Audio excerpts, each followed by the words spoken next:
Ministério Saúde Lihusi Instituto Nacional de Saúde Pública Timor-Leste hala uma medida preventiva sobre o vírus variante FON, nebedadang nessa preocupação ia mundo, inclui Timor-Leste. Diretor-Geral em SPTL, Neville Sarmento Hateten. Ministério Saúde prepara uma equipa profissional de saúde sira, onde atende vírus variante FON, né? Também antes ne Timor-Leste hasoro uma situação COVID-19. E hatina rihunruasa no luresensia. No Timor-Leste hala uma cobertura baseada em roto e território Timor-Leste.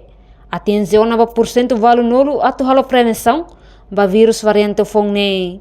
Ita a equipa será pronto ela e pilares será né pronto ela ita surto bot pandemia bot COVID-19 halo ita tudo pronto ela pilares será pronto ela tamba lição bot desde 2020 to 2022 né ita pronto ela para tu hasor fila fale surto né vai hira ni moso tamba né maka laiha ação concreta los ação concreta mas laiha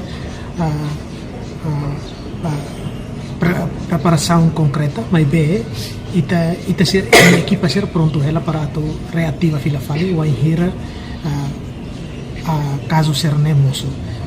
Na realidade, ita desde 2023 COVID-19 ita boluana hanesan sua vigilância passiva.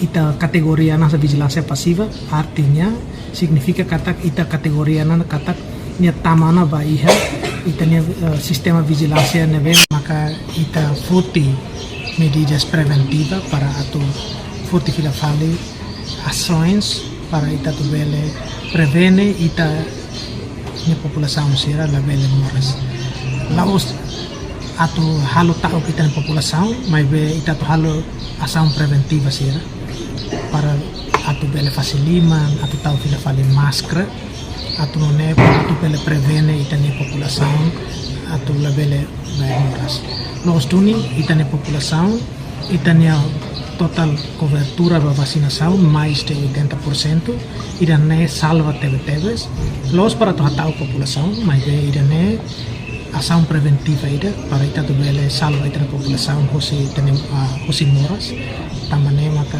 itane Ministério da Saúde foti ação preventiva ida para atu bele prevene atu ita la bele moras também maka circular ida ne di actives para atu bele foti fali fanum fali ita hotu para atu bele prevene ita hosi moras. Antes ni Ministério da Saúde hasai una carta circular ida atau ensama comunidade sira bele prevene ang liliu ba vírus respiratório niang no iha carta circular ne orienta segurança sira iha área fronteira hanesang iha município Bovonaru Cova Lima no região administrativa especial Oikusi Ambeno Raioa bem hira comunidade sira tamasai iha railaran tem que usar máscara.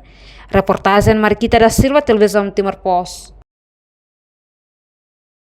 Janela informação ba emogoto atau tem informação atual dia kliu kita haluha haneham botão subscribe like halo comentário no fahe tutang ba media sosial hotu.